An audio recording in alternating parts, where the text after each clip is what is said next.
Big TV భక్తి సమాచారం WhatsApp ఛానల్లో జాయిన్ అవ్వండి. అన్ని విశేషాలు ఎప్పటికప్పుడు తెలుసుకోండి.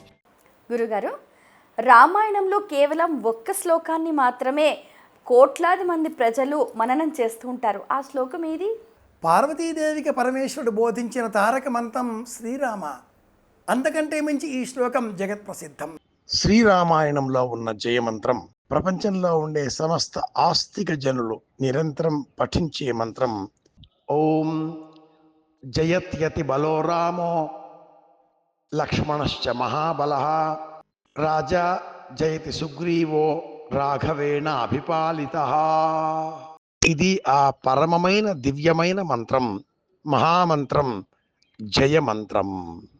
ఈ శ్లోకాన్ని జయమంత్రాల వరుసలో 5 ఒకటిగా జయమంత్రంగా కోటాను కోట్ల మంది ఆస్తికులు సంకల్పం చేస్తూ ఉంటారు. మన సంకల్పం కాదు సుమా, రామ సంకల్పం ఉండాలి.